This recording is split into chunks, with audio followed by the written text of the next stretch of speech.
Good evening. Hi, thank you all for being here. So we're going to call to order our Business Retention Standing Subcommittee for the City of Palm Springs at 5:32, just 2 minutes late.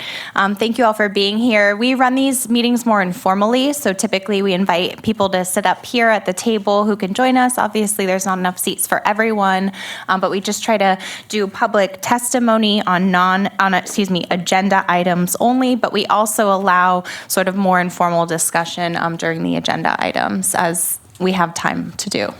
And just so folks who haven't been before, we are recording this, both audio and video, so people know that. And given we don't have that many items, because some of them will take more time, if people are good with it, maybe we actually discuss those items when we come up on the agenda, so we're not as scattered, and then we can discuss things not on the agenda at the end, if that's good with everyone. Yes, Jeffrey. Last time we had 2 items on the agenda, the 2020 programming calendar and the Main Street, that we were going to carry over to this one, but it's not on the agenda. Can we still add that? We wanted to limit this. We knew the first topic was going to be a long subject, and so we wanted to limit it so we could get everything in, but that's not to say we may not want to schedule a next meeting sooner. Yes. Cover those items? And also on the 2020 calendar, one of the things we talked about was bringing back, Jay, sort of how we're going to reach out to all the different merchant groups about potential support for events they want to do. And we probably need a draft of that to review before we want to bring it back. Right. The Main Street actually had some ideas we had Main on how to Street, reach right. out. Oh, yeah. So that was included in the draft agreement that they've prepared. So we're ready to bring that forward once it's on the agenda. Okay. But has there been outreach to any of the other merchant groups? That's a very good point. We will incorporate the other merchant groups in the discussion before coming. Yeah, I think that would, then we'll have a full package and know what we're talking about spending all around. Okay, thanks. So we'll move to public testimony on agenda items only. Again, we want to do it item by item, so you don't want to just waive public testimony at this time unless there's any other Right, comments. if someone wants to make public testimony who can't stay until their item, now would be the time to do it. Otherwise, if people are good waiting until the item that they're interested in is up, that would be preferable. So does anyone want to speak now? Yeah, but we're going to do it as the item comes up. So if you're not going to stay, you can speak now. If you're going to stay, then do it when the item comes up. Okay, great.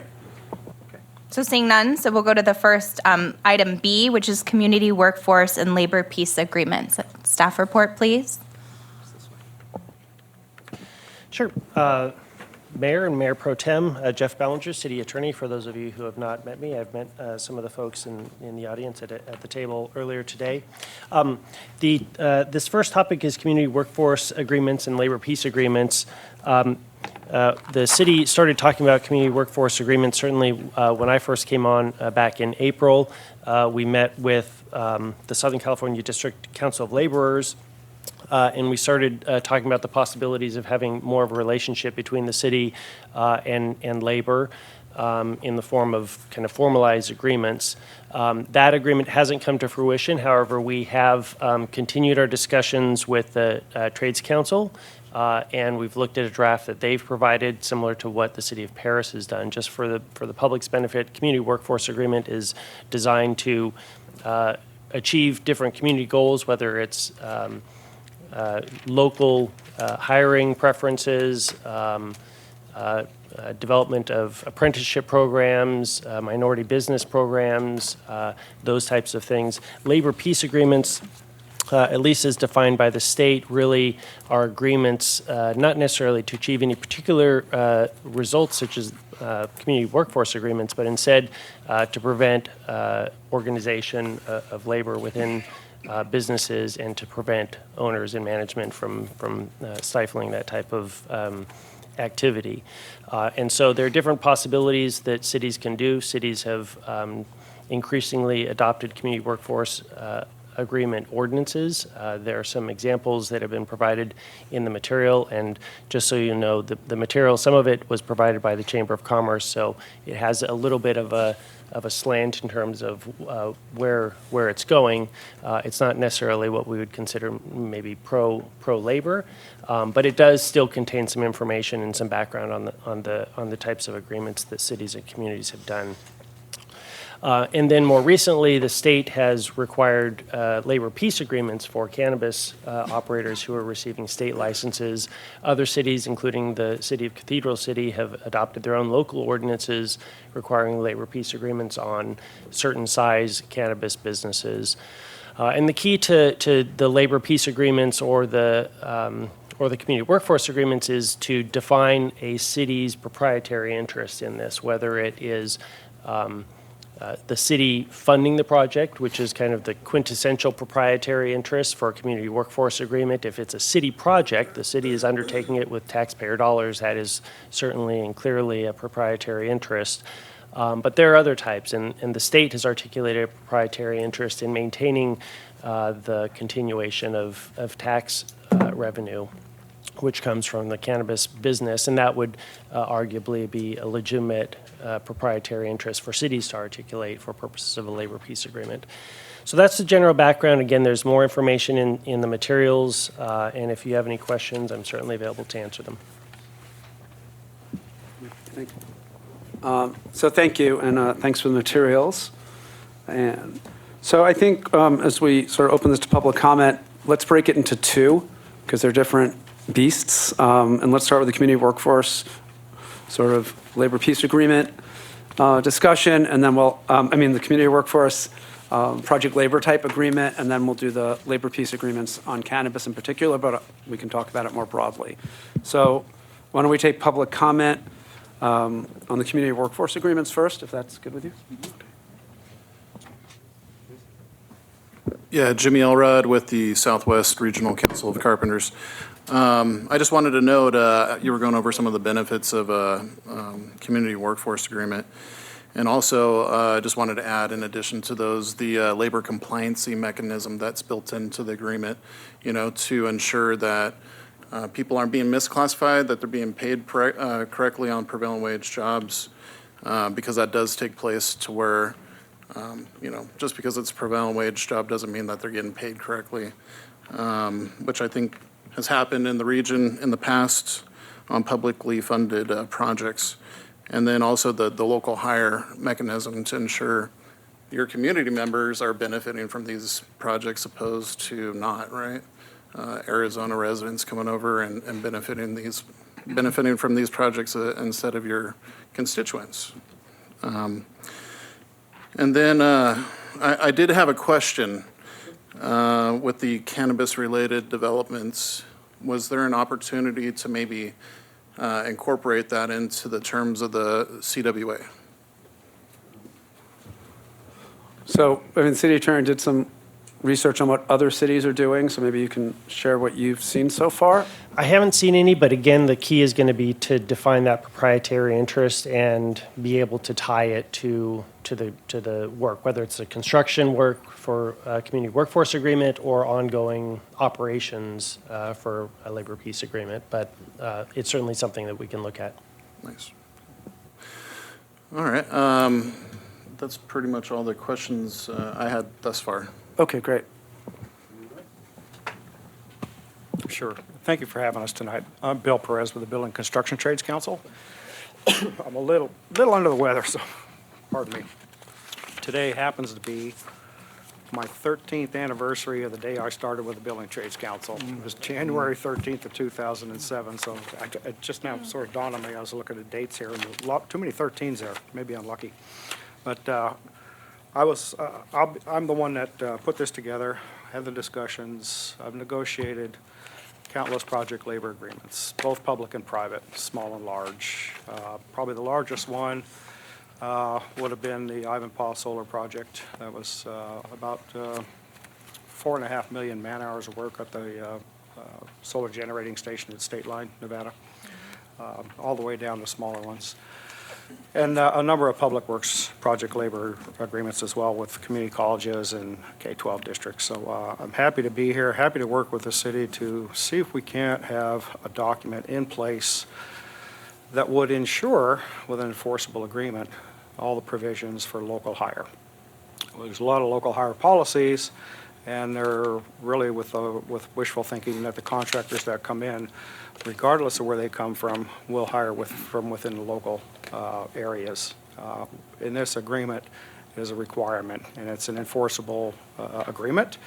And there's definitions on how many employees have to come from the specific zip codes, the hiring process, and even the manpower order form that goes to the particular unions is also contained as an attachment in here. So regardless of where the contractors come from, we're still going to get the benefit of having local people have opportunities here. And that'd be craft workers, veterans. We have a veterans component in here for our Helmets to Hard Hats program, which gives veterans a leg up to get into the construction unions and have access to these projects.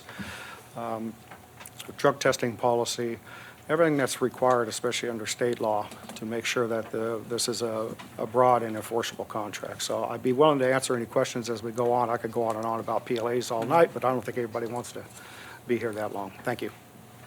Thank you. Anyone at the table have public comments, since you all got here first and we're here with mics, and then we have a mic here that we can take public comment from people who are sitting in the audience. If I may, Dave Powell, Executive Director of Desert Business Association. Is there, and I don't know if you all have been looking at this, so this is kind of a general question. You're looking at veterans, obviously local is good. Are you also looking at some of the diverse, there've been others that are looking at some of the diverse minorities, women, LGBT, we obviously have the veterans, all those. There's other cities, Long Beach, LA, that have been including some of those into the agreement. So we'd like to see that too, to ensure that we're outreaching. And I don't think a percentage or whatever has to be applied to any of those categories, but at least ensure that outreach to all of those diverse populations would be very important.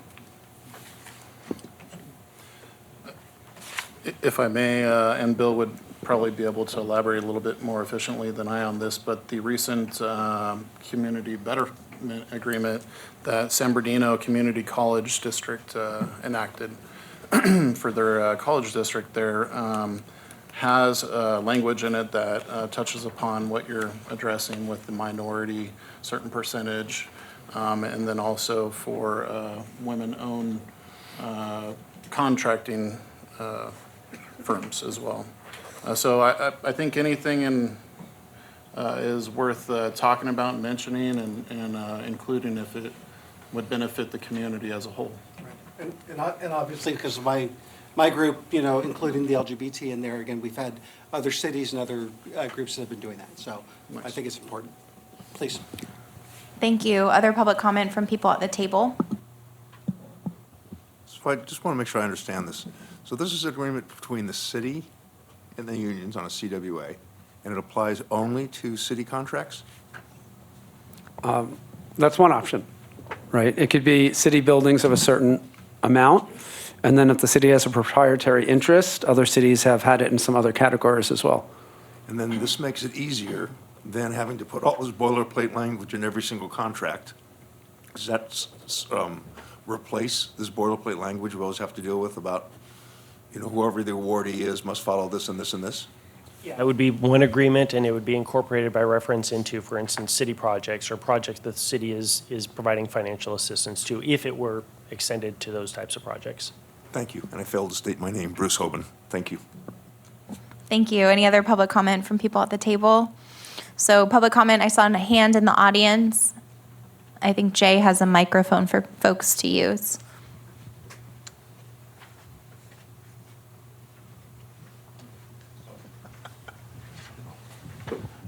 My name is Daryl Terrell.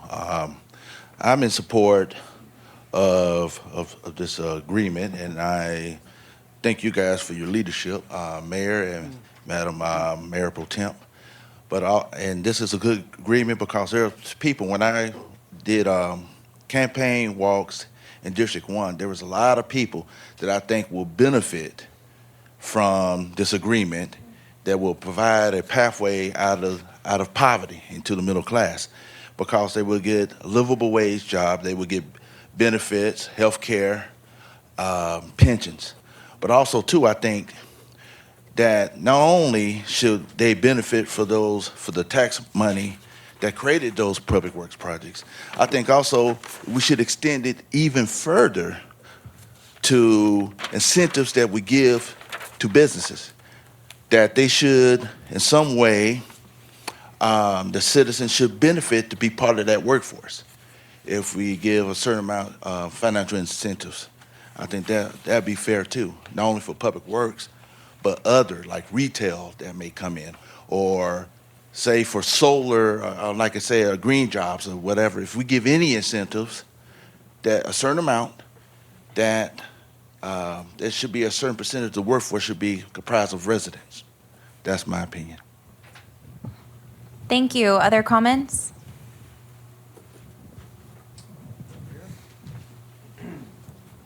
Good evening. My name is Ricardo Cisneros. I'm the Executive Secretary Treasurer of the Inland Empire Labor Council, and I'm here in full support of the workforce agreement, the community workforce agreement. I mean, this is something good, not just for the city of Palm Springs, but as how I see it, you know, for the whole county as a whole.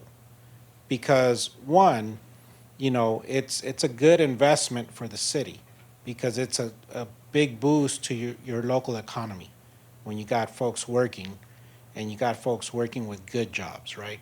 That they'll be able to sustain themselves. And that's one of the things that we're looking at, is to build the workforce where it's a sustainable workforce that can continue living in Palm Springs and eventually retire in Palm Springs, right? And not have to worry about them going somewhere else, right? Because they cannot afford staying where they live. So I applaud you for looking at this and moving forward with the community workforce agreement. Thank you. Thank you. Good evening. My name is Louis Lopez. I'm a business agent for the Ironworkers, San Bernardino and Riverside counties. I'm in full support of a community benefit agreement. One of the things that I like is that it's like a contract. If I were to buy a house or you were to buy a house, there's a contract. Everybody knows their responsibilities, their commitments, and that's the way things work. When you have projects without a labor agreement, it typically sets the tone for contractors that are out there that don't like accountability. When that happens, there are wage theft, there's misclassifications when they pay their workman's comp. There's a series of injuries that actually happen. One contractor just recently had a fatality in San Diego, and that same contractor just recently had a tragic accident. I believe it was last week. A gentleman is now paralyzed. Things like this do happen out there when it comes to the construction trades. And one of the things I like is, like I said again, accountability. It holds everybody accountable to everything from proper wages to safety to a timeline that these projects get built on. And it just creates a success. It creates a timeline, an agreement. And like I said, when you have accountability, things usually turn out a lot better. And so again, I am in total support of a community benefit agreement in the city of Palm Springs. I think it would be a great opportunity for Palm Springs to be the example out here in this region that's obviously going to grow. You know, it's projected to grow 3% in the next every year for the next 10 years.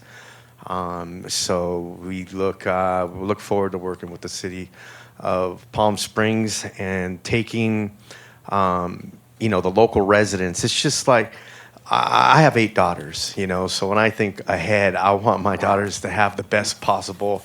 I really do. I want them to have the best possible opportunities out there, and I want them to make a good wage, a fair wage, have medical, dental, a retirement, a pension. But not only do I want that for them, I want that for their peers. I want that for the kid that lives across the street. I want that for the kid that lives on the other side of the railroad tracks. You know what I mean? Because when the community is making a higher wage, what do you think happens? Everybody spends that money. You know what I mean? There, you shop at the local stores, you dine at the local restaurants, you shop at the malls. You might even, be able to put a pool in the backyard. You know what I mean? So everybody thrives. All local businesses thrive from a good wage. And that's what organized labor's always been about. An injury to one is an injury to all, and just like that, a benefit for one is a benefit for all. And we just don't represent ourselves, we represent everybody. And that's what we fight for a betterment for all. And thank you for allowing me to speak. Thank you. I saw another hand. Good evening, Steve Rosenberg, longtime resident of Palm Springs.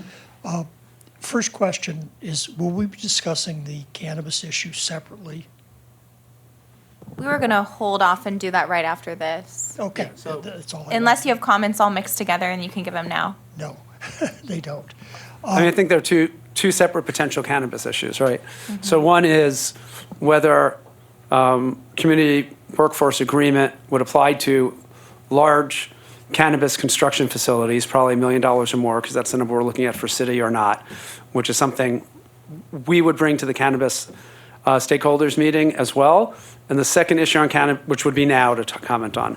The second issue is a labor peace agreement, which the state requires for cannabis dispensaries, businesses, and what the appropriate number for Palm Springs of employees is for that compared to the state. So one is now, one is later. Okay, that's fine. Thank you very much for clarifying. The labor agreement we're talking about here is specifically word for word what was done in Paris. And that's fine. They arbitrarily, I shouldn't use the phrase arbitrarily, but they set a threshold of $1 million in city contract work before this kicks in and applies. Two or three things that occur to me. Have we, as a city, done any investigation of what the economic impact will be if we proceed with such an agreement? Will those $1 million plus contracts raise the cost for the city of doing projects? Recently, when we went from local wages to prevailing wages, it really kicked the city budget up quite a bit. And I'm afraid or concerned that this may have the same effect. Now, if it does, we need an economic analysis before we dive in. The other thing is that I think that one of the problems we've got here is we, as a city / contractors, will be dealing with unions that are based out of San Bernardino, which don't really have the same feel that we have here locally. I'm 100% for elevating the workforce, to improving the conditions that they work under, especially the conditions that are that were alluded to by this other gentleman, for contractors who are less than compliant. Let's just use that polite phrase. Terrible. It shouldn't happen. But this agreement is not necessarily going to solve that problem. And so I'm very, very much in favor of elevating the lower and middle classes. But the question is, what will it cost the city? And I don't think anyone knows the answer to that, so I suggest that's a very important thing we consider. And the other question that I hope someone could just give me a quick answer is, I understand that this was originally in the City Council's office back in October, and I was sort of curious why we never heard about it until now. So if someone could just add a little info there, I'd appreciate it. Sure. So let me just respond on both points. To the latter one, we got a draft of it, and we already had a full agenda for our other meetings, so we scheduled the meeting to have a public meeting. We didn't move anything forward before now, and obviously there'll be, at the very least, and probably more than one, but a full council meeting or study session to discuss these. So this is just the first public meeting on it. It's that simple. On the other question on cost, obviously we have information from other cities, and that'll all be presented. before anything would move forward, but our assistant city manager reached out to some of our larger contractors on city projects who do our roads and other projects on the impact of this on costs. So maybe you can share that, Marcus. Well, you can correct me, but sometimes union wages aren't as high as prevailing wages. Sometimes they are higher, but so you can't automatically assume that there's going to be a significant increased cost simply because unions are now being added into the mix of laborers on all of our contracts. You're right. So on locally funded projects, we've had to implement prevailing wages since the law changed in 2015. We were always implementing prevailing wages on all of our state and federally funded projects. So I did some limited research, and there wasn't a lot of data that showed one way or the other that project labor agreements significantly increase the cost of public projects for that reason, because most of them are already subject to prevailing wages, federal wage rates, and the like, especially since the threshold for those projects are $1 million or more. They're really focused on the larger projects that are already going to have all of those funding requirements that generate those those additional costs. So. Yeah, if I may, in addition, another maybe accounted for increase to the benefit of a community workforce agreement would be the job creation for your local residents, right? Myself as a representative, my fellow representatives, we go out to job sites. We get a feel of who's doing what scopes of work, are they getting paid correctly, union job sites, non-union job sites. And I can say some of the recent projects here that were funded by the hotel incentive ordinance that you guys passed a while back. Large part, those workers were from Arizona, from Las Vegas, Nevada, and not too many local folks benefiting from those publicly funded projects, right? So that is an unforeseen benefit, obviously, is I'm sure there's a lot of folks here that call Palm Springs home or the neighboring cities that would love to have more opportunities to work closer to home. I know we got a lot of members that live in the low desert region, and they make 6-hour drives a day, right?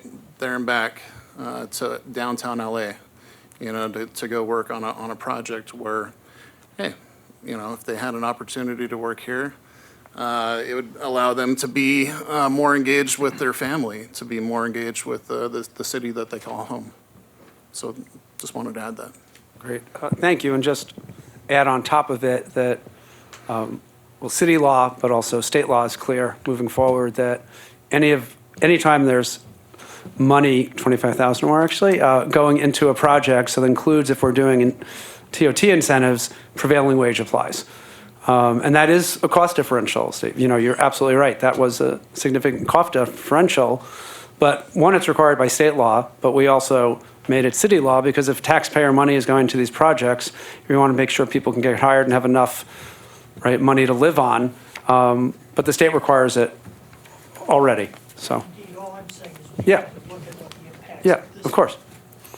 And I believe we asked city staff to check with neighboring cities or similar sized cities who've implemented this to look at cost for projects. So that will all come forward as we assess the economics when it goes forward to a city council meeting or another meeting like this.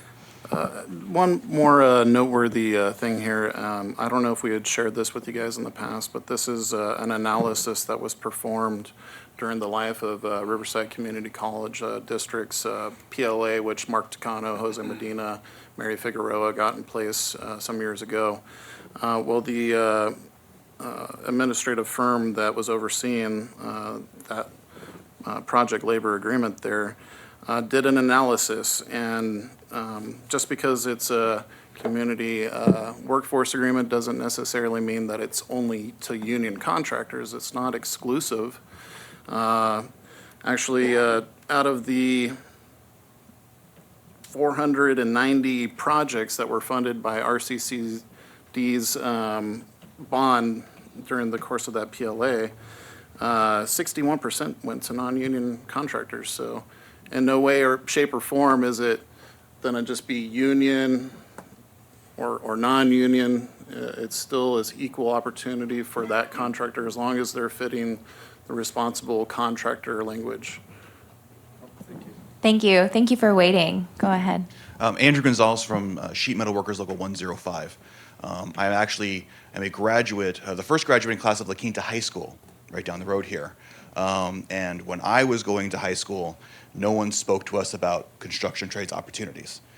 You had two opportunities, well, three. One was go to college, join the military, or get a retail job locally. I actually ended up doing all three at one point, but so after high school, I went and joined the military and came back and decided to go back to school. But college was not a path for me when I graduated from high school.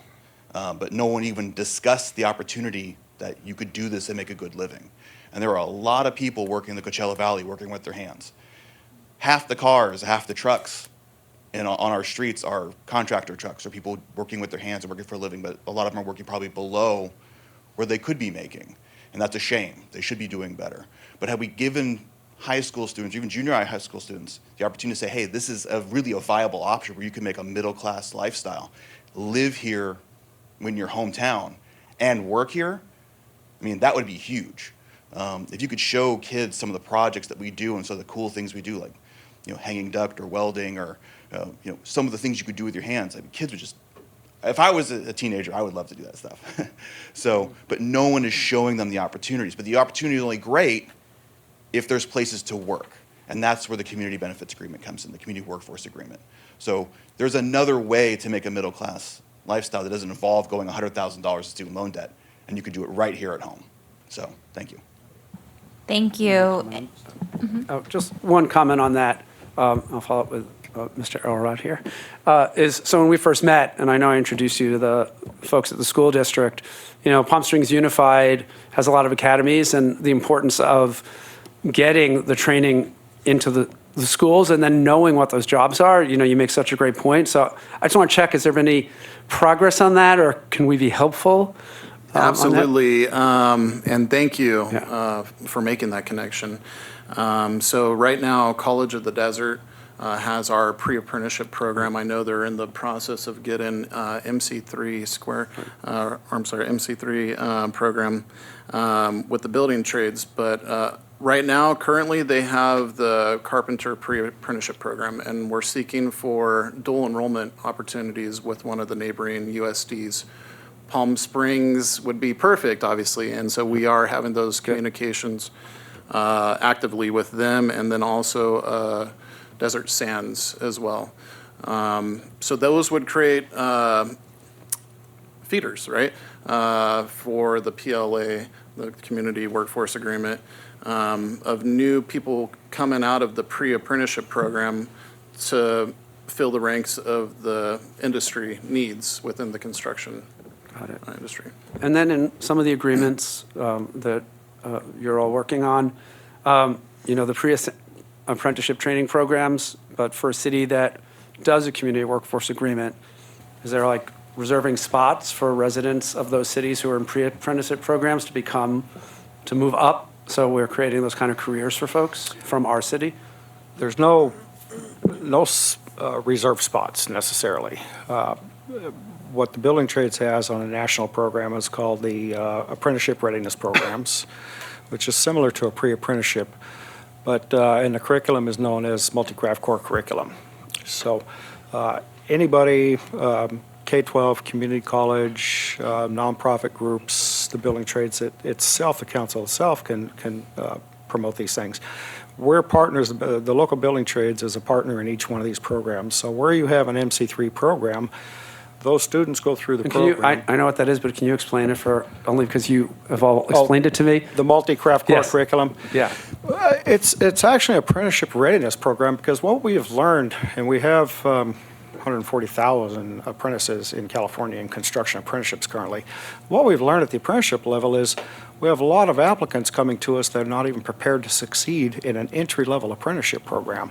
So what we did was nationally develop a program to prepare them for the basics required to be able to get into, apply to the craft apprenticeship programs, and then succeed. It's construction tech math, it's got CPR, first aid, OSHA 10, a lot of the basics and the soft skills required and necessary for their understanding of how to approach a trade apprenticeship program, the application process, and I think more importantly, especially in communities that don't have a culture where there are a lot of construction folks in it, and we see this in downtown San Bernardino and some areas where there's low-income folks and people of color, non-traditional type people.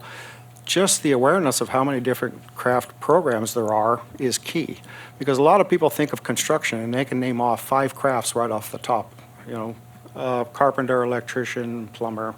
But what they don't see is the opportunities as a millwright or as a boiler maker, some of those very highly specialized crafts that are there, and each one has a corresponding registered apprenticeship program. So the multi-craft core curriculum is one that we can partner up with anybody that's willing to work with us, and it includes 140 hours of classroom instruction. But what we merge into that as well is presentations in the classroom or even field trips to the apprenticeship programs. So presentations in the classroom by representatives of different trades. So they get to learn from an ironworker what an ironworker does. And when they're considering a career in construction, we get much better applicants, more likely to succeed if they understand what they're getting into. So understanding the difference between a structural ironworker and a reinforcing ironworker, for instance. So that education primes them to be prepared to go into an industry that they may have never not heard of, or may have but really didn't have an interest, or really had an interest and didn't know how to get there. So we're doing that in a number of places. Right now there's a grant out. It's the SB1 High Road Construction Careers grants that are out, and each one of those has a requirement that they partner with the Building Trades Council in their area to do the MC3, and that allows us to do the outreach into the communities, mostly for awareness. And it's worked a great deal, especially in San Bernardino. We have it at San Bernardino Community College District.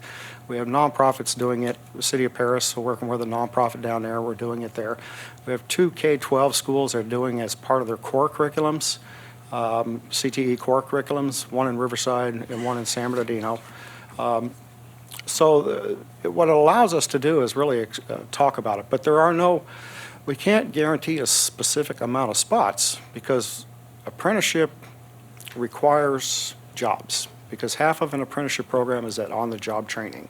So there's a specific amount of classroom hours they have to complete, specific amount of hours of on-the-job training, where they actually work for a contractor, working with a journeyman, training them in their trade. It depends on what the volume of work is, will drive the volume of apprenticeship slots. So it's very hard for us to guarantee any specific amount of slots, because even though I represent the construction unions that are affiliated with our council, their apprenticeship programs are overseen by a separate apprenticeship committee and their trustees, and they're made up of half of labor and half of contractors or management. So we don't control what they do. Their standards are registered with the state and registered with the federal government. We don't interfere with their registration and their application process. So we can't guarantee on the outside, hoping that they will comply with our word that we're guaranteed slots. If I may just kind of talk a little bit more in depth about our career connections, the MC3 is a great program, general overview, I think safe to say, for all construction trades. And then ours is a more specialized pathway, which in total could account for about 300 hours of training. It's a 3-course program designed to be carried out throughout the course of their high school years. And upon successful completion, it would get them ready for the rigors of being a construction worker as a carpenter. And so it's a great program. We have about 70 programs just in the Inland Empire region up and running. We recently got our A through G state accreditation, so it is for credit. And would love to share more information with you guys if I can get you that information. Yeah. Thank you. Do you have a comment here, Steve? And then I'll go to Bruce. Wait till we get you a mic, just because We're recording. it won't be recorded and your comments will be lost forever. The gentleman here in the check shirt, your name is? Bill. Brought up some very important points about vocational education at the high school level. And I just wanted to share with you some experiences I had on a local basis. The previous principal at Palm Springs High School had a vocational education background. And he was very big on pushing today's vocational ed. Yeah, it isn't just how do you fix a carburetor on a car like it used to be 50 years ago when I was in school. It's way beyond that today. And he was pushing along those lines. But that, along with some other policies of his, led to a disagreement, unfortunately, with the teachers' union. So, it's kind of counterproductive here. But this is something that all of us need to focus on. And to all the union members that are here, the union representatives, your job starts at the high school level, absolutely. And you talk about bringing people into the workforce, let's bring qualified people in. As you pointed out, sadly, a lot of high school students who come out with a degree, they want to be whatever, iron worker, plumber, electrician. They don't have the core qualifications because our schools have failed them. They don't read properly. They don't understand what they read. Their mathematics are atrocious. If they ever lost their calculator, they couldn't find their way home. I mean, this is sadly what's happening in our schools. And I'm sorry if I've diverted a little bit, but I think that it's a very core point that he's brought up. And I just wanted to tell you a little bit on a local basis what's been happening here. Thank you. Thank you. So Bruce, and then if anyone else has public comment, if you could raise your hand so we can see you and recognize you. Okay, thank you. So Bruce Hoban again, and if I may. So your observation about having to go to Arizona to find crews to complete something is true. Okay, I know of another major building that required them to bring people in from Chicago. The reason that happened was they couldn't find enough people here because there was too many projects going on all at once. So my question really for Mr. Ballinger is, for the city attorney, is, when the attempts are made to hire local, at prevailing wage or union wage or whichever we want to go, what happens when your exhaustive search doesn't yield the results? Are we pinning the contractor down then to not be able to go outside or not meet this requirement because literally we can't? Suppose call it to the desert and, gee, the Andaz and the Dream actually get started again. That's a lot of construction work going on. So that's a question.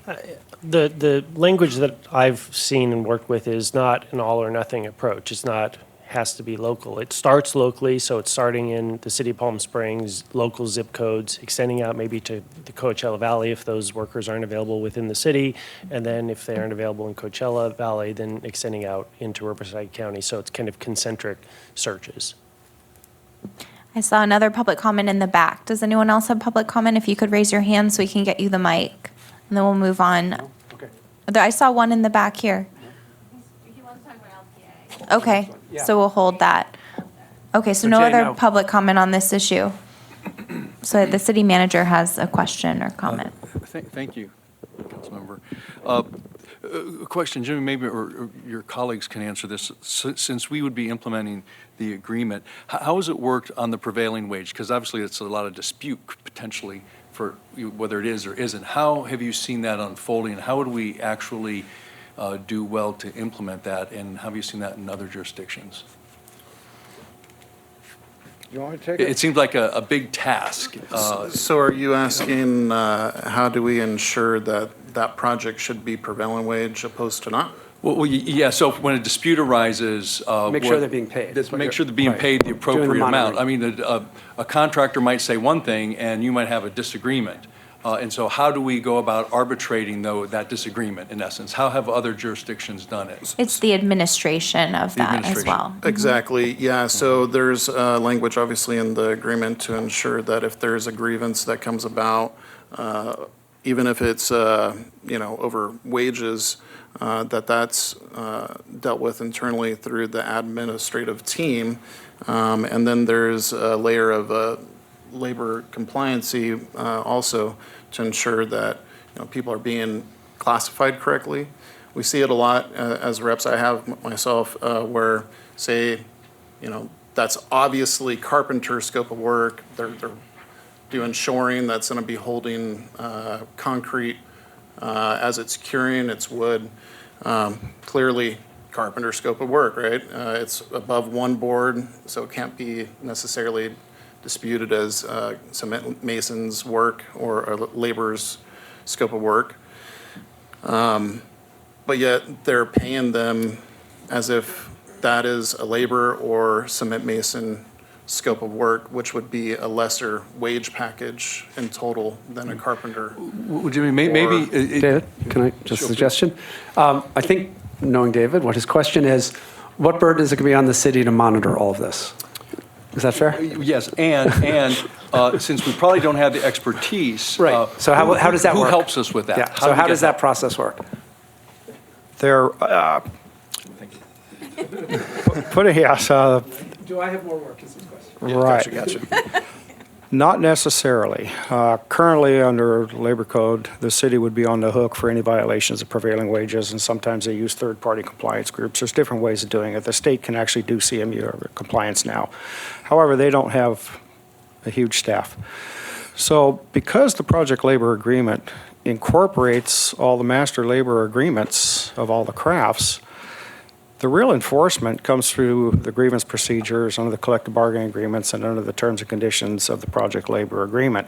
The PLA does one thing successfully here that combines, instead of having all the different contracts, the collective bargaining agreements between the crafts, and they may all have varying types of grievance procedures. The PLA sets one standard procedure forth. So all contractors, all unions, all workers are bound to one specific dispute resolution process contained in the PLA. So it's not a matter of having to navigate different grievance procedures. Contractors have one to go by, and so do the unions on this. So the enforcement then typically is going to come by way of the unions themselves, who are already bound to National Labor Relations Act to represent their members and members that are working under collective bargaining agreements, which would be even the core non-union workers that would be working under this. So most of the enforcement would be built in to the collective bargaining agreement, because anybody on the job would complain to the union, I didn't get paid, or I got underpaid, or whatever, or they missed a day. You can also hire a project labor administrator, and sometimes they will put into the contract of the PLA administrator the duties to also oversee the prevailing wage compliance. And because there's less of a heavy lift or less amount of hours that they would have to do under a project labor agreement, it would be cheaper than what you would have to pay for a third party under a prevailing wage job today without an agreement. Yes, thank you. Do you have other questions, or we'll move to discussion? Well, first, thank you, everyone, for coming and commenting. And just some, as we think about the process, because this is our first meeting to get input, as council members, we've had communications, but we really want to start a public conversation on this. And I do think, and I know you'll have information, and none of you can get any information from the chamber on, especially California specific, since prevailing wage already is required under California law for any government subsidized projects. What we've seen in other cities, especially in Southern California, on cost.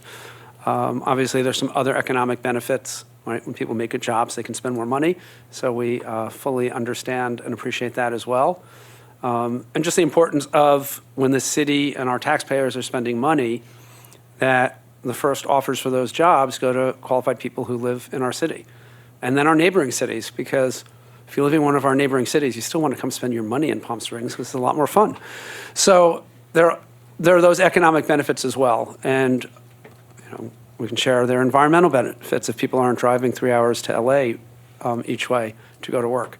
So there are, those benefits for our workers, and I think that's an important piece. I think building those relationships, I know with COD, but also with Palm Springs Unified would be really important.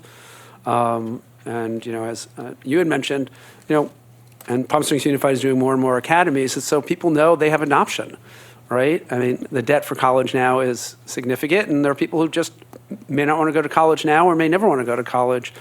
And we want them to be able to live in our city and afford housing and have good jobs and, build their lives and their families here. So, I think on that piece, getting some more data before we bring this to council is important. I think the second piece is if we're going to go beyond city projects, right? So if we move to,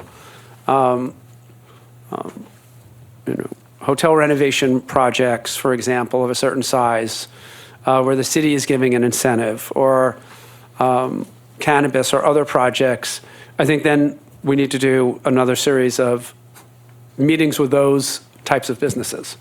And hopefully you can come back. So we can have those conversations with them and have that kind of data for them that we can pull together. And I guess one question we should think about is, do we start moving forward with the city one now as we do more stakeholder meetings on the other, or do it all at once? Because those will take a little more time. And so we can talk about that, as a thought. I don't think that has to take 6 months more time, but it'll take a couple of months to set those meetings up. But it might be best to do this all together. So that's just one thing. So any thoughts you have on any of those or other comments? I don't know, does the city attorney, do you have advice there or any of the stakeholders about doing it together versus just doing the agreement for city projects? Well, certainly if we aren't able to get a lot of information from other California cities, then it might be prudent to take a step-by-step approach and just start with city projects, but perhaps other stakeholders can provide that information that would justify going all in. Do you have any comments? Do either of you have comments on how we move the next step? Because I think when it's taxpayer money, clearly, and they're city projects, I think we can move faster while we continue at the same time to meet with stakeholders and get some more information and really speak to all the entities who do that kind of work. Bill Perez here. I think, because I'm the building trades guy, I would like to see the building trades agreement, since it is further along, I think, and has had more discussion. I think we could move towards moving that one up, get through that one, and start working the process of the city and staff and everybody understanding and seeing how this is rolling out. It may be somewhat advisory as we look to move this thing to a greater deal of projects that are not strictly city-funded projects. So if that helps in the decision-making, that's a way I would like to see it as well. I have a question, and Bill would probably be able to answer this for me. Obviously, if we're talking about other developments in the city of Palm Springs, I think ensuring that those projects, those developers are fully benefiting the community as a whole with the developments that they're seeking to get approved here, right? Would there be an ability to do an amendment after the fact to revise, or would it have to be a whole separate agreement in itself? I presume we could amend. Yeah. I think the city Right. attorney would Yeah, agree. I The think we language can in here amend. allows the parties to open it Yeah. with mutual agreement. Yeah, Yeah. it'd basically be an amendment defining the scope of projects that are covered by the agreement. And then, if I may, I just wanted to talk about, as a public agency here overseeing the resources of the city, obviously the biggest benefit or the workmanship, the quality of workmanship of the projects that you guys are in control of dispersing those funds for, ensuring that it's done by, skilled, quality workers. I mean, we spend millions upon millions of dollars on training. for our apprentices, journeymen, foremen, contractors, owners of contracting firms. Collectively, I don't know what that number is with all the building trades, but it's a very large amount of money that is put into training efforts to ensure that we're the best of the best. And so I just wanted to throw that on a closing note there. Thank you, and having visited your training facility, it is impressive. It really is. So it was really worth doing. So thank you for that. Thank you. I agree with your comments. I think you said it all. I might propose that we move this forward based on all the public comment that we heard. Thank you all for being here and for your participation and input. So I don't know if we want to do a study session with the full council, and then we could talk about our options, either having it narrow or having it more expanded to other projects or other industries, if that might be a good course of action. It's a question for staff or for you. Yeah.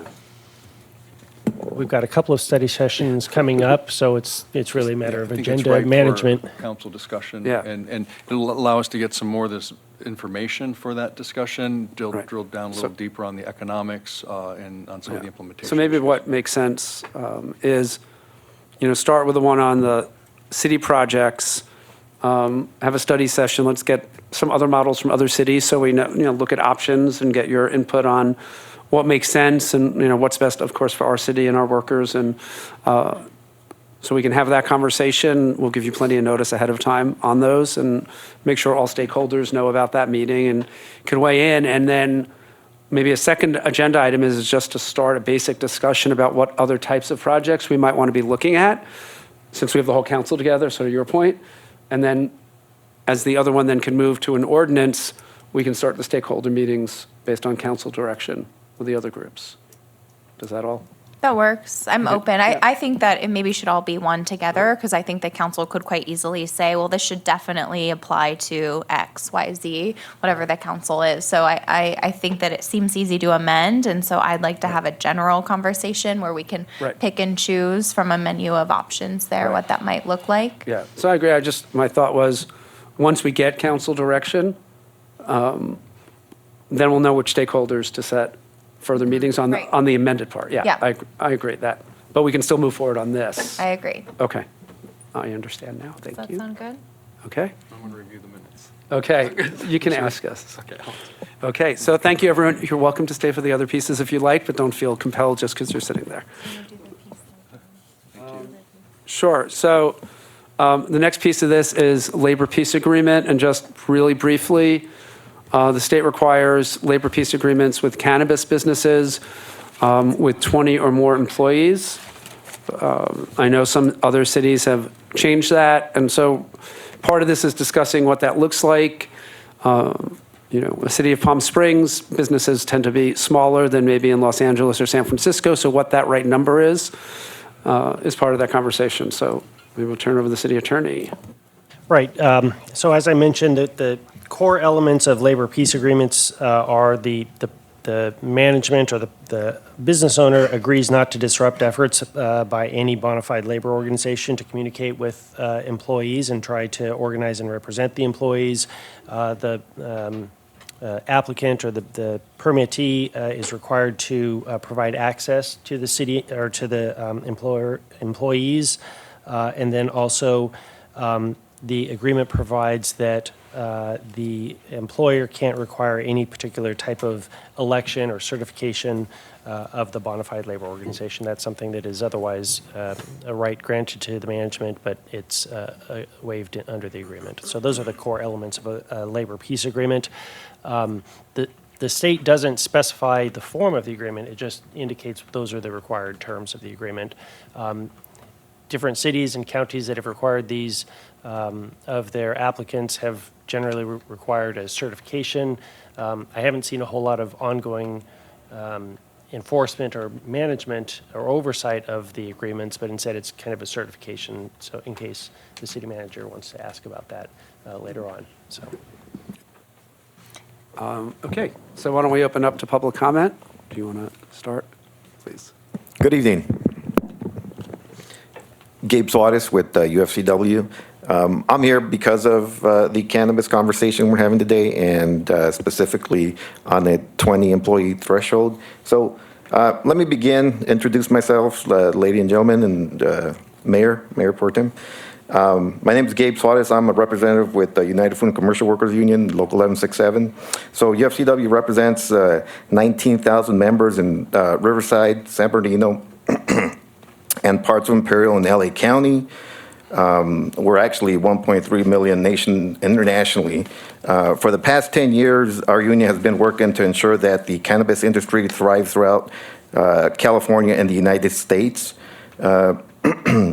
Throughout Cannabis Workers Rising campaign, locally, we have focused on working with cities to ensure more of them regulate the cannabis industry in their localities, and lowering the labor peace employee threshold to 5 employees is something we believe. A labor peace agreement is a promise that the business will allow their workers the opportunity to form their own union if they choose to.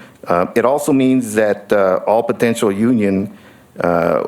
any potential union will not encourage any strike activity. We also believe that by lowering the trigger threshold to require a labor peace agreement down to 5 employees is a good step forward from the state law that will create an avenue for even more cannabis workers to decide if they would like the union representation. We also believe in strengthening cannabis workers' rights and support long-term success of cannabis businesses in the city. Other cities throughout our region have done this as well. I'd also like to talk about AB 1291. It was recently signed by our governor, Gavin Newsom, which also addresses labor peace agreements at the state level. And as of January 2020, AB 1291 requires that the cannabis license applicants with less than 20 employees provide a notarized statement as part of their application. That they will enter into a labor peace agreement within 60 days of hiring the 20th also. And any cannabis company who fails to do this will be in jeopardy of losing their state license. We also believe that the labeling of the employees, 5 employees that trigger the LPA as a full-time equivalent, which is in there, may cause certain issues. We believe this would create more part-time jobs. The full-time equivalent, the FTE, as we call it, is also not defined in the proposed ordinance. So this can open the door to different interpretations of whom is considered a full-time employee. Anyone can consider a 24-hour or 32-hour employee a full-time employment if they decide to place that in their company policy. Also, we believe that changing full-time equivalent to just 5 non-supervisorial employees will be more clear and specific to everyone. And finally, it is imperative that the local cannabis industry operates under labor-friendly standards. Our union members are trained in health and safety and follow the rules that are clearly outlined in our contracts. As we speak, I'd like to say we also have some folks training in OSHA standards, so that we have also prepared staff to train and give seminars on OSHA. So back to our union contracts. So this translates into more stability, less turnover, as well as safer industry and higher standards throughout the state of California and our local communities. Just as an example, UFCW provides a cannabis Cal OSHA for workers, as I mentioned, and for management to mitigate any health and safety issues at work. And I'd just like to say thank you for your time. Thank you. Other public comment from people at the table, and then we'll open it up to people in the audience. Yes. I would ask this question, and it's rhetorical, but with 5 employees, how many of them are dedicated to labor management issues? And the answer is no one. Companies that small don't have the resources to be doing what this requires. In addition, and this is a major, major point that's been overlooked, excuse me one moment. AB 1291 may not be constitutional. And this may come as a surprise to a lot of you, but the requirement by a state that there be certain labor conditions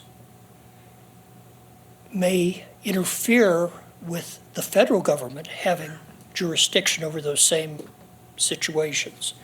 And specifically, we're talking about the National Labor Relations Board and Act.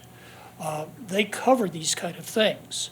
So there's a serious concern, and there are 2 Supreme Court precedents. Notice I said Supreme Court, not just, some lower court, that suggest that what the state has done here with 1291 may not be constitutional. So I think that, number one, if we stick our hand up and say, hey, we're going to adopt 1291 plus something, we're going to be inviting ourselves to be a party to that legal action with the attendant costs involved. In addition, I think that one of our big problems in the industry is that we have operators that formerly were, shall we just politely say, under the radar, and they're coming into a regulated arena that they are ill-equipped to deal with. And to bring compliance, absolutely, everyone should be on a level playing field. But to suggest that down at a micro size of 5, this is going to be some wonderful benefit, I think it would be the opposite. I think that people at that level, employers at that level, are going to fail to comply and are going to fail ultimately because this is just another layer of requirements. And, I took great time to read in the city's proposed agreement, the Paris Agreement, that this employee qualifies and that employee doesn't qualify, and well, if there's so many hours here and so many hours there, there's a whole myriad of stuff there. I'm pretty good at reading this stuff, and it took me almost 2 hours to go through those 50 pages. So, I think that one kind of flows to the other, but I think this is something that we as a city should hold off on. I think the 5 is unrealistic. I think the intent of AB 1291 is good, absolutely. But I think that because of its questionable legal status, and I do have some documents that I'll be turning over to you for, posting on the website. But I think that because of these legal questions, I think that the city doesn't need to be jumping into this right now. We've had, and I don't say this in any negative way, because I've been part of this process, as you both know, but we've had a roller coaster of rules and then changes and then rules and changes, partly dictated by the state, partly because we've changed our mind. And this is just maybe one area where we should just hold off at least until we find out what's going to happen, if someone's going to actually go with a challenge to AB 1291 or not. So, the 3 articles that I have brought, which again will, presumably be posted, is a U.S. Chamber of Commerce bulletin, and I see that there's other copies of it here. This goes back to 2013. Steve, just because people want to let everyone talk so we can look at everything, because the meetings end at 7 and we want to make sure everyone has a chance to speak, so. Okay. But we can look at all the documents. Time this up politely. No, yeah, yes. So, or wrap it up, but yeah, you don't have to explain what the documents you're going to give us are. We can read them, that's Okay. all. I'll just say this goes Okay. back to 2013, but it's 100% valid today. The other 2 documents, and I'll just mention them ever so briefly, is one from the one from a cannabis organization and one from a non-cannabis organization, a legal organization, outlining these questions. Okay, great. Thank you. Why don't we let everyone speak before we comment or address anything? Did you have a comment? I do. I want to let everyone speak first, and then we'll want to hear from you again, if that's okay. Thank you. Yeah, thanks. Good evening, Mayor, Mayor Pro Tem and staff, and attending members of the Trades and Building Union.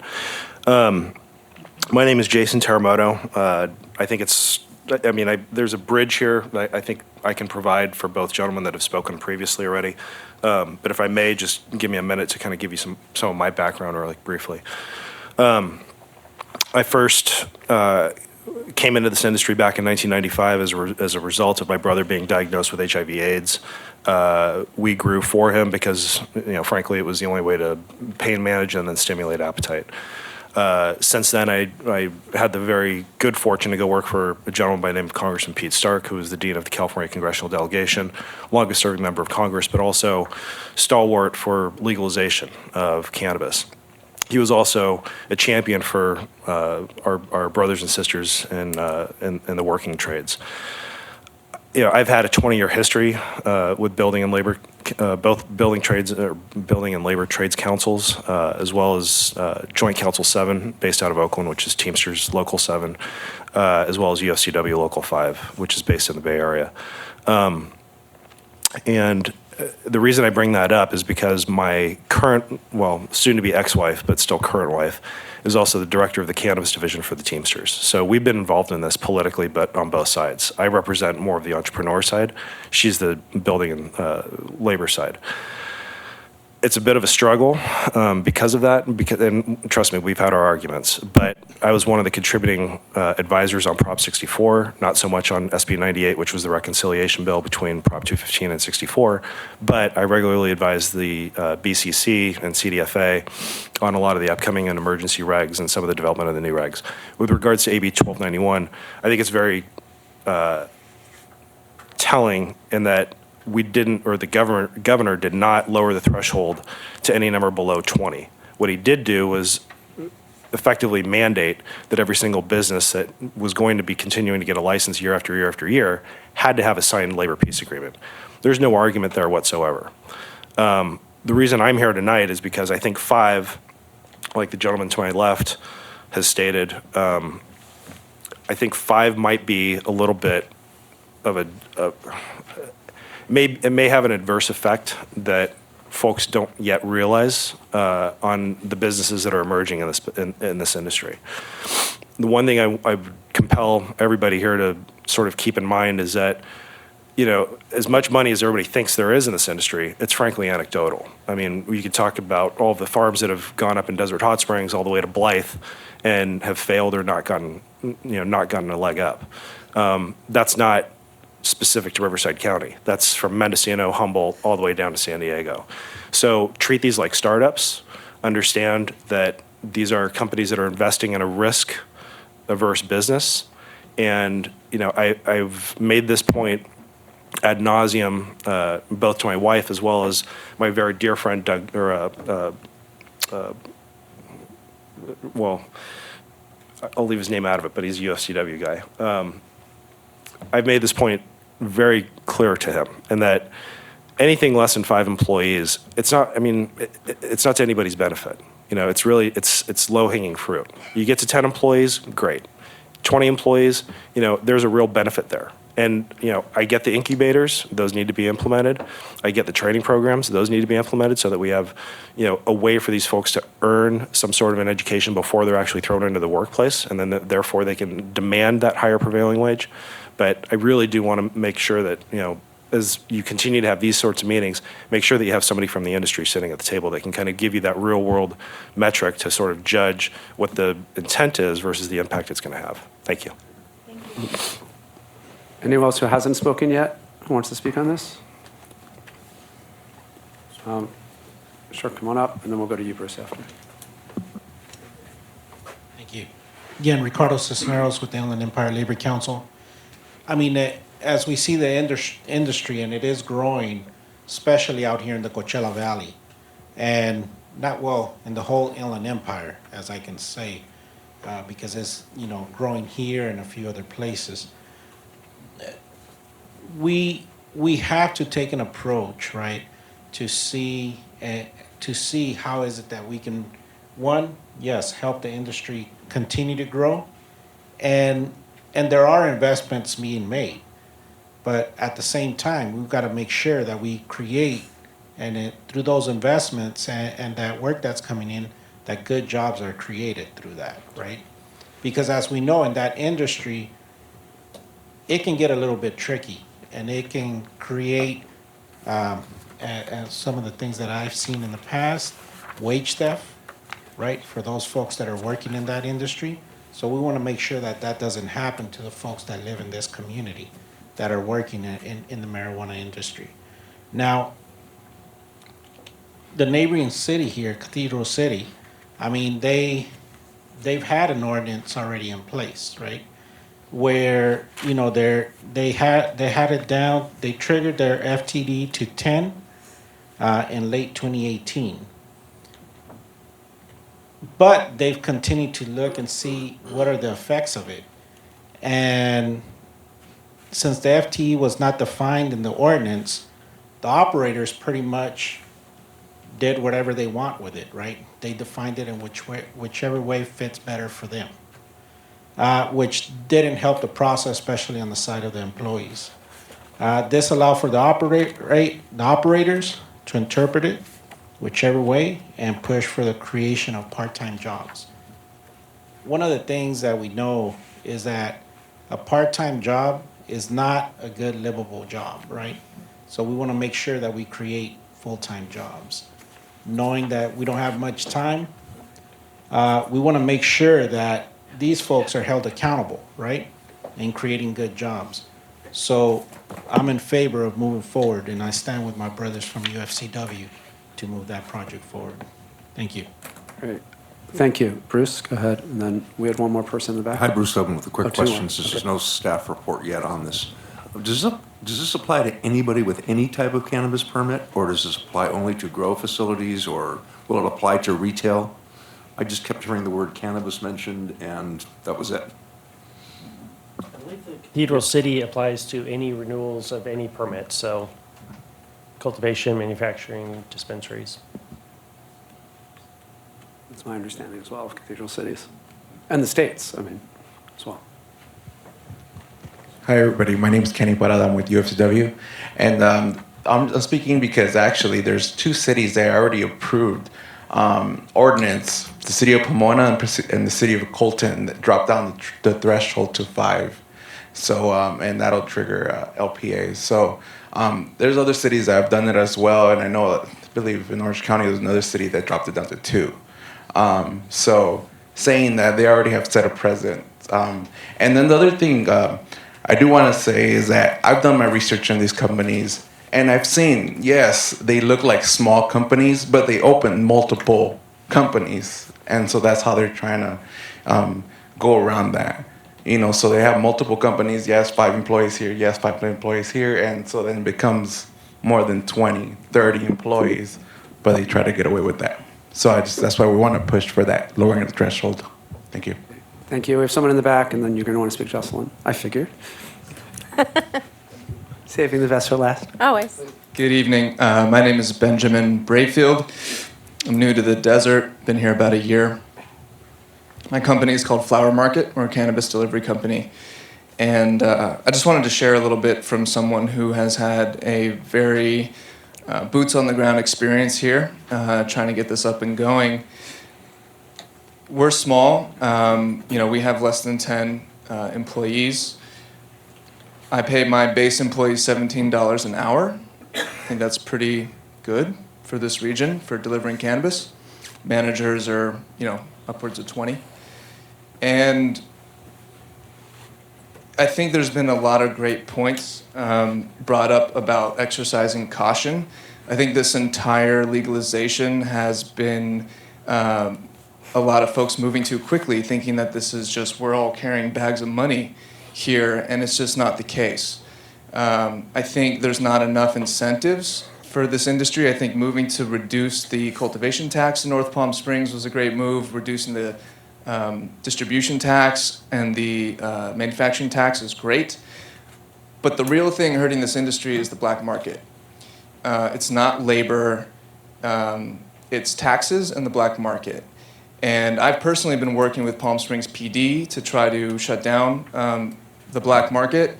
Has not been working. They're not incentivized. They don't move quickly enough. Those are the challenges that we face. I think there needs to be more incentives for businesses. I think there needs to be more enforcement on the black market. And until those two things are happening, more taxes, more mandatory requirements, those are only going to hurt startups like myself. I've had plenty of other issues to deal with to just keep my doors open.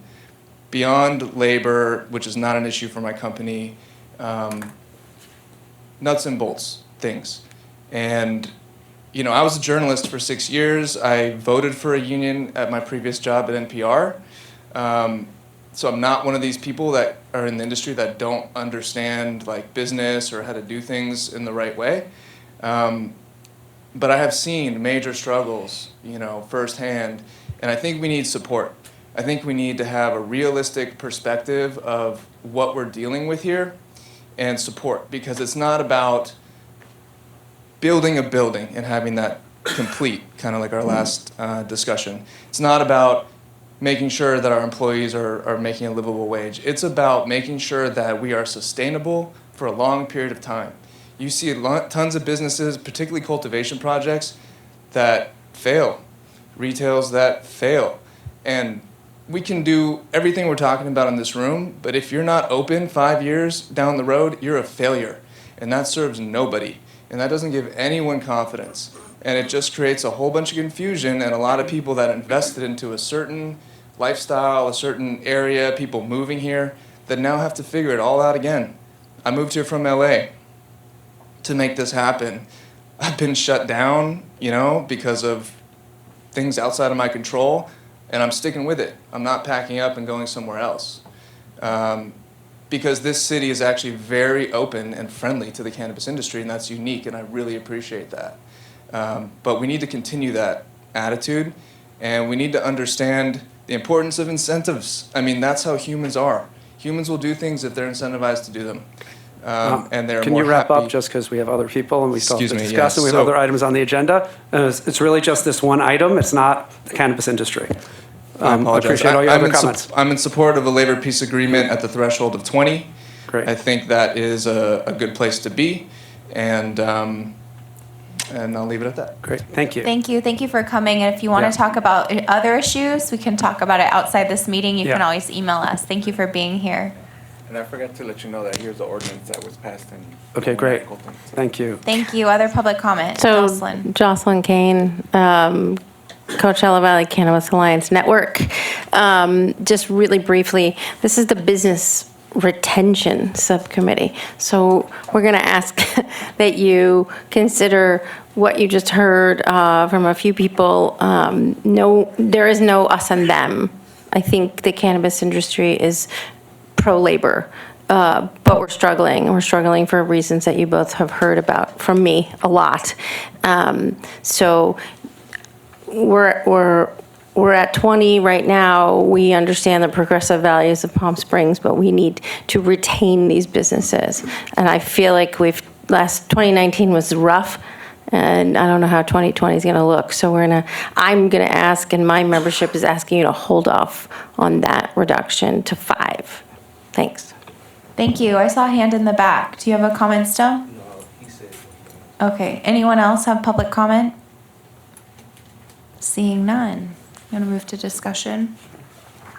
We have 5 minutes left, and we have to move If I forward. can just- Sure. Yeah, if I can just add, UFCW, we're here, we're not here to impede anybody.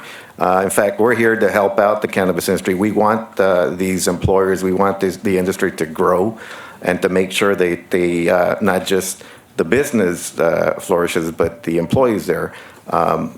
UFCW, as I mentioned, we've been working day and night to make sure that the industry becomes and is legal, and we've been spending a lot of time, a lot of money making sure that the employers have that flexibility. And also, thank you for those cities that give them the incentives. That helps. There's great employers out there in the cannabis industry, but then there's that black market, and we are also, unfortunately, it's out there, and it's not going to go away tomorrow. But UFCW and the cannabis industry, I mean, we're as gentleman mentioned, we're not.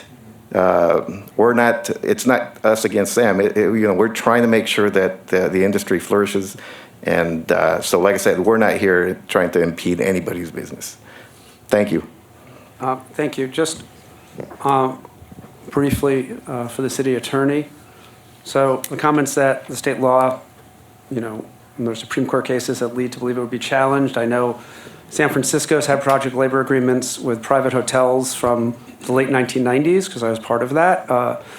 And so none of those challenges were successful. So do you have any more information on that, or can you get us more information why this would be different than that? I can, and it goes to that proprietary interest. The state legislation identifies that there is a proprietary interest of the state in making sure that there aren't strikes and labor disputes.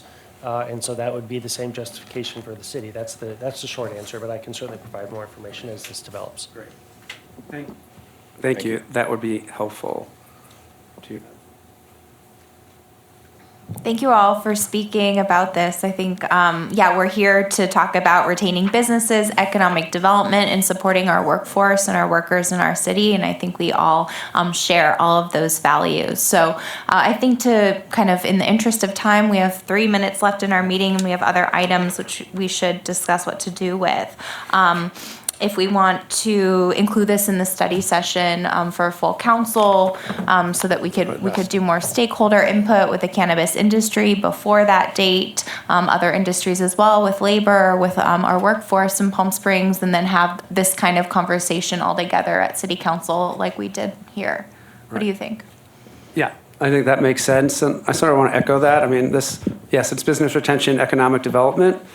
And economic development includes making sure we have businesses that are operating legally, that we have good paying jobs for people who live in Palm Springs, especially when we're giving incentives. And we have the lowest tax rates for cannabis in the Coachella Valley. And we've done other things at the request of the industry that other cities aren't doing. So, I don't think we are trying to impede cannabis businesses. I think we're doing the exact opposite. And I agree. I don't think the union wants to impede any business, because then there are no jobs. So I think we need to look at this as how we lift all ships, not us against them, as we look at this for everyone. And making sure that, we don't have people who are struggling working full-time in Palm Springs and can't afford to live here, because that benefits no business when the people who work in our businesses are driving to other cities to live and can't spend money or live in Palm Springs. So I think that's where I'm coming from. I think same for Mayor Pro Tem Holstage on how we look at these issues is we don't figure out how the city can help incentivize businesses in part so there are better jobs for the workers. That goes hand in hand. It's not one or the other. It needs to be both. And I think having this as, a full council meeting study session on both these types of agreements is the best way to do that. So we have direction from the full council.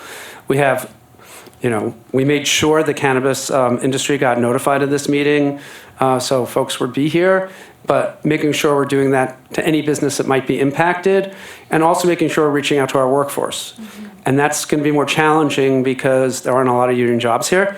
So figuring out how we work with the unions to make sure workers know about these meetings and that they're safe to share what they want to say at those meetings as well, because I think that's going to be important that we're getting everyone's input to come up with the best decisions possible for our city. But I really appreciate all the input. This was a great first meeting, I think, on these subjects. Other information folks want to send us. I know BB&K, a city attorney for some of the cities who have done other agreements, so what they've done would also be helpful. And getting the information out to council and the public once we have a study session date, at least 10 days ahead, because it's a lot of information to read. And so the more educated people are when they come to the meeting, I think the better conversation we'll have, and giving council members more time to read it as well would be really helpful. So with that, thank you. So anything we need to do on the other two tonight? particularly? They're just brief They're updates? or- updates. We could have a special meeting if you want to go over some of these things. I'm just wondering if maybe we try and set a meeting next month, just because there's so many issues still to do that. I'd love to do a meeting next month where we really can do the items of our strategic planning for this subcommittee. We can talk about our budget, because we did budget a large amount of money for incentives for our businesses and our workforce, and we want to continue to incentivize economic development here. So if we could do that together, and then these updates Yeah, as and also needed. Clede, Buxton, because it's really important that we're figuring out how we're getting out to all the businesses that we have this tool available for them to use. And so really getting that update so the business community can let their membership know. And obviously, I don't know what outreach has happened so far, but if you can reach to all the business organizations about how to reach out to their members about what Buxton provides them, I think that would be really helpful. Because then by the next month, we'll get feedback from people if it's been successful. Yeah. We'll do public comment Yeah. too. We can do public I was comment. gonna say on the Buxton thing, I think the last meeting, there was an issue about how many individual user accounts we could have. And But that hasn't been an actual issue yet because we haven't had that No many one's requests. wanted to use we're it, so we okay need for to do now. a lot more well, education. part of the reason that people don't want to use it if it's not a personal account. Right, because they don't want everyone seeing what I don't they've want everyone saved. Seeing it, so if we could get that resolved, then it would Yeah, be make that's- much yeah, more we sense asked for to that to get the get- word out. They'll Resolved. provide us as many licenses as we need. Yeah. Well, then we can They've start getting the word out. committed to Yeah, that. so given that, yeah. Okay. So- And that terms of the resolves the 2020 personal issue? Yeah. So if we can, maybe Jay, get out to all the business, all the merchant organizations, the Chamber, Main You know, I Street. sent all something of them. out Chamber, can you help? over the Yeah. holidays, maybe it was missed. Okay, so let's I'll send out how resend they it. can, Yeah. how they can do it, and if people need to come in and see you to, and maybe if we can, if you can run through it with the head of each of the merchant organizations, maybe, so they can help their members use it. Right. I think that would be helpful as well. And keep in mind, Buxton's doing a few other things for us, which includes data on visitors coming to the city using the mobile device tracking and doing retail matching for North Palm Springs. So we're going Right. to have to talk about all those things, think about meeting with some of these retailers, possibly, Right. maybe at ICSC if that's And when's that coming an up? option for you. That's usually May 3rd. Yeah, week, okay, so 4th. let's make sure that's on the agenda for the next Okay. meeting, would be great. Bruce, did you have something? I just wanted to say that the Buxton report required the city to submit one set of 5 parameters and another set of 5 parameters. And unfortunately, that all got decided kind of behind closed doors. And I think it would have been good had it been brought to here so we could have all looked and said, what are we doing geofencing wise? Which events are we picking? Now, I was able to check with them and work with them. And so we made a couple of adjustments based on the comments, but it would have been better if it had gone to everybody. So I'd love, you could say at the staff level instead Yes. of behind closed doors. Yes. So I haven't seen that either. Right, And neither have so we don't do Right. things behind closed doors, but there are things that come to the city council subcommittee versus and the Staff makes public decisions. versus staff having authority to Yes. make decisions And I as apologize, it actually legally wasn't allowed. behind city closed doors, okay? But that's the kind of input we want at these meetings, right? We Right. should discuss this as part of the contract, and then we can all discuss that here. Right. That would have been helpful, I agree with you. Thank you. Other public comment on non-agenda items. Could you hold yours? We'll go to people who haven't spoken yet. Anyone else? And then we'll close. Go ahead. Okay. Steve, you can go. Several times tonight you've mentioned study sessions. And years ago, they were common. The last half dozen years, they've not been common. And I think they're enormously beneficial, and I encourage you to do that. Yeah, we decided last council meeting to get rid of a lot of subcommittees and do these as study sessions. Because it's really hard when 2 people spend 100 hours with stakeholders and bring an ordinance and the rest of council is like, what, why? And so the more we can do in bigger public meetings, the better. So that's what we decided at the last council meeting. Either So- that or pay you full-time. Well, we still need that. That's a separate issue. Okay. Jeff, did you have something else? The only quick thing I was going to say was for the 2020 thing, maybe we asked that in advance of the next meeting, at least the business organizations submit some ideas ahead of time so that we make a little headway. Yeah, so I would suggest, Jay, is if you could reach out to all the business organizations when you're talking about Buxton and also to giving their ideas for the kind of events the city could help them put on that would draw businesses to their areas, to their merchant areas. So we can look at a whole city package at once instead of separately. Would be really helpful. Thank you. Other public comment before we adjourn? Seeing none, we will adjourn at 7:05. Thank you all for being here.